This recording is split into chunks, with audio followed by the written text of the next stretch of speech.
Hello, it's John here. It's nearly Easter. I love this time of year, most of us do, as the bulbs are up and the trees are starting to bring out their leaves and spring is here. And it is delightful and it is good and it is a season of life and joy and hope. And that's why we have Easter now. That's why God set this great feast, this great celebration at this time of the year, because Easter is all about life. Now, some of us will be feeling that, some of us will be feeling the goodness of the life outside. Others of us will still be feeling the darkness. We'll still be feeling the fear. We don't know whether it's safe to go out. We don't know how things are going to go. We don't know how work will go. We don't know how our family life will go. We don't know how our children have been impacted by the last year. We don't know how we have been impacted by the last year. We are scared. And others of us are scared not of what's out there, but of what is in here. We have seen things this last year when leisure has been taken away, when external influence has been taken away, and we have been isolated by ourselves or in our families. We have seen coming out of our hearts dark things that we do not like. We have seen anger that strikes out unfairly at those we love. We have seen meanness that loves to pick and judge those around us for doing the wrong thing. We have seen a fear that leaves us feeling sick, being sick at what might happen. And we've realised that we don't have the courage to face the next day by ourselves.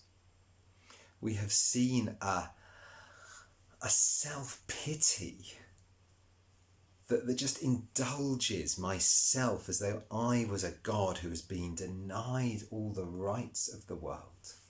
It has been a hard year. And of course we have suffered, but we don't like what the suffering has shown in us.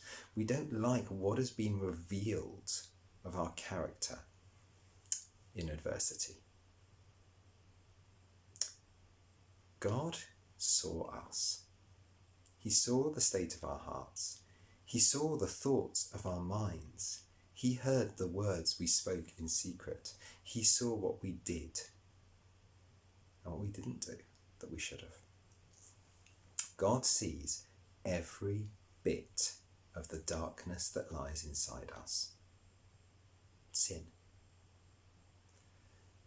And what is amazing is that his reaction was not to twist up his face in disgust and destroy us.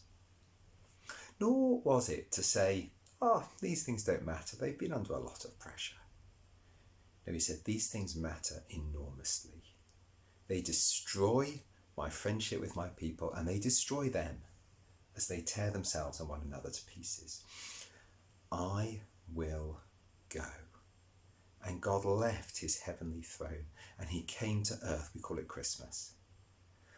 And then he lived a life of perfect humanity, love and kindness and generosity to all around him.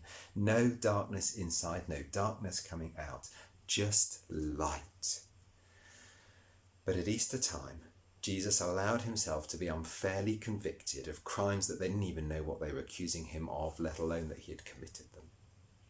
And they killed him. They nailed him to a cross outside Jerusalem. And as he died, the world went dark. God, the Father, turned his back on his beloved Son as he died on the cross.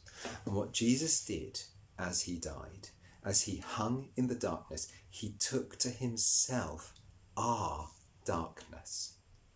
The one who was light became darkness. The one who was righteousness became a curse. The one who was sheer love became sin for us. He died our death. He took our place. He carried our guilt and our shame so that we can be free of it forever. That's why God died. And as he died, he broke the power of death. He absorbed and destroyed the darkness. He undid the evil of sin. And we know this because on the third day, Easter Sunday morning, Jesus Christ burst out of death and left an empty tomb and empty grave clothes behind him. The light triumphed over the darkness. The one who has life in himself destroyed the power of death. Righteousness broke sin. Jesus lives, and so we can live with him and in him. He gives us his goodness, he gives us his peace, he gives us his hope. These are gifts that we can unwrap and enjoy and delight in. There is no war between us and God, nothing but peace and closeness and welcome. That is what Easter is about. It is about the one who created us, dying for us, so that we can come back to him, so that we can know who we are, so that we can be brought back into his family, so that we can know his life and his light and his hope and his peace and his joy. And boy, do we need those things now. Boy, do we need life, light, hope, peace, joy. Jesus wants to give them to us. He died to give them to us. He longs for us. That is our God. That is the one in heaven. That is why Easter is good.